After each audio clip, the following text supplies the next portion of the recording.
Hey guys, this video we're going to look at how enterprise bargaining can help achieve the government's goal of low inflation.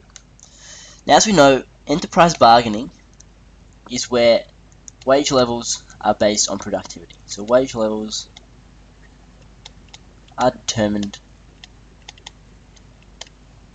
by productivity. So it's often the case that with enterprise bargaining agreements, that the wage of employees are negotiated between them and their employers and are determined by how much they produce or how much their output is relative to their input. So what that helps is it helps efficiency in the economy. Because we've talked about this agency problem, and we talked about how in some cases these workers don't have aligned interests with the employees. So the workers want money. They want money. They want a high income, but they also don't want to work very hard. That's human nature, and that's understandable. They want money, but they don't want to. I'm just going to put a red line here. They don't want to work hard. So how enterprise agreements align these interests, working hard and money, is by giving them more money if they work harder.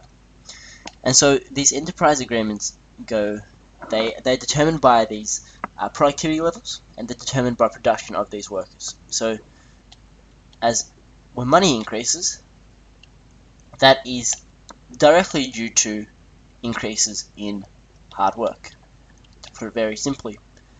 And so what this means is that these employees have more incentive to work harder because they get more money. And that's the basic idea, or the basic foundation of what enterprise bargaining is.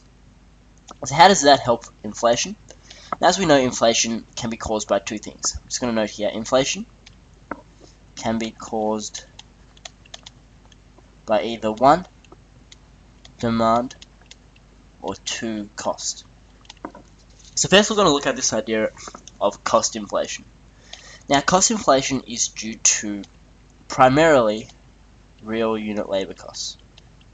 Because as we know, labor costs are the highest cost for firms. So labor costs and labor on costs. So by tying labor costs directly with productivity, they could cut down or help ease cost inflation. And how does that work? Is because, let's say, efficiency increases, productivity increases by 5%. Let's assume that the labor costs, or the cost or the wages here, increase by only 2%. Although these people have the incentive to increase their work efforts, because their wages would increase by 2%, the efficiency by which they produce has increased by a greater extent, and that keeps real unit labor costs down. And even if their wages were to increase by, say, 5%, this is still better than if efficiency rises by 1%, and because of inflation, they would build into their wages increases in their income, and if wages increases by 3%, then as we can see, this business is worse off. So by tying in their productivity with their labor costs or their wages, that gives these workers aligned interests so that they work hard, increase their productivity, and receive money or higher wages as a result of it. So that keeps cost inflation down, even in times when there are very much low unemployment rates. So even though when the business cycle is in fact hitting a peak characterized by low unemployment and high inflation, by keeping their productivity levels relatively high, this would see that cost inflation is still relatively low. Okay, now second, we're going to look at how enterprise bargaining can affect this idea of demand pool inflation. And as we know, demand pool inflation is when aggregate demand exceeds aggregate supply.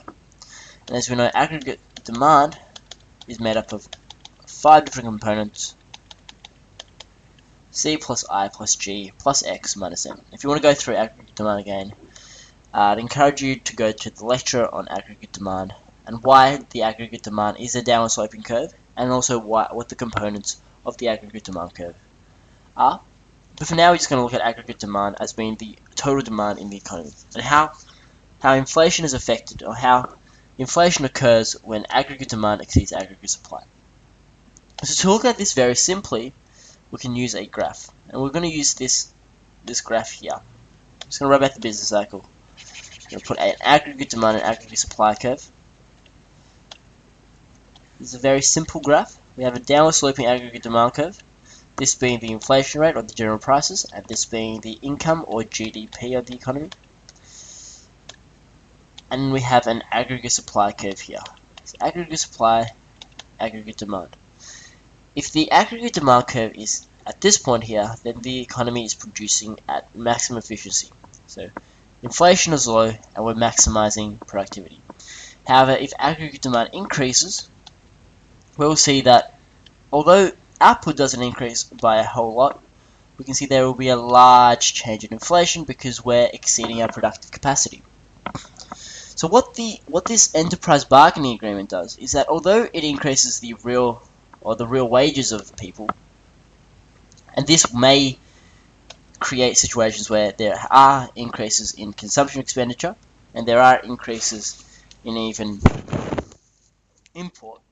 Primarily we have increases in consumption expenditure because we consume domestically most of the time, and that would result in an increase in aggregate demand.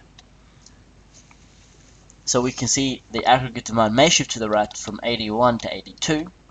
However, because enterprise bargaining is very, very strict or centered around this notion of increasing productivity, the aggregate supply curve, in theory, should actually shift to the right as well. So as we become more productive with our resources, we can produce more relative to the inputs we have.